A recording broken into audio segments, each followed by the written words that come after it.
పంట చేయి జారబోతుందన్న కూడా ఇంకా నీ ప్రార్థన ఎత్తుగా చేయి, ఎత్తుగా చేయి, ఇంకెక్కువసేపు ప్రార్థన చేయి, ప్రార్థనలో గడుపు. ఇంకా చాలా, ఎందుకంటే అడ్డుగా ఉన్న ఆటంకాలు ఎన్నో ఉన్నాయి, రాబోతున్నాయి. వాటిని జయించాలి, వాటిని ఓడించాలి. దేవునికి తోడుగా ఉండటానికి సిద్ధంగా ఉన్నాడు. నువ్వు ఆయన మాట వినాలి, నువ్వు ఆయన మాట వినాలి. దేవుని బిడ్డ గ్రహించుకోండి, గ్రహించుకోండి. తిరిగి ఆ విధంగా కనుక ఎక్కడ ఆ విధంగా మంచుకుంటే అక్కడ కాదు, ఎటు వంగజటు కాదు, తప్పు. అది దేవుని బిడ్డ, నువ్వు తప్పుడు జీవితం జీవిస్తున్నావు, తప్పుడు అడుగులు వేస్తున్నావు. నన్ను ఎవరు చూస్తలే అనుకుంటున్నావు, కనుక నా గురించి ఎవరు తెలుసులే అనుకుంటున్నావు. అన్ని తెలుసు దేవునికి.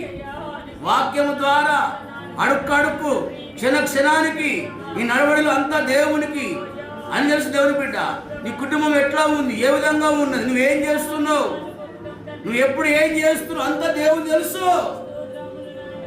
చాలా జాగ్రత్త దేవుని బిడ్డ, మోసపోకు, అన్యాయం అయిపోకు దేవుని బిడ్డ. చాలా భయంకరం పరిశుద్ధాత్మ దేవుడు.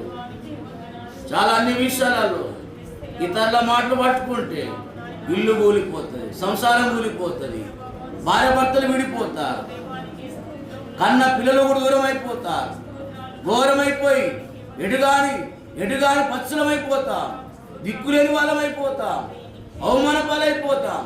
నీ దేవుడు ఏడి అనేటట్టు అయిపోతుంది.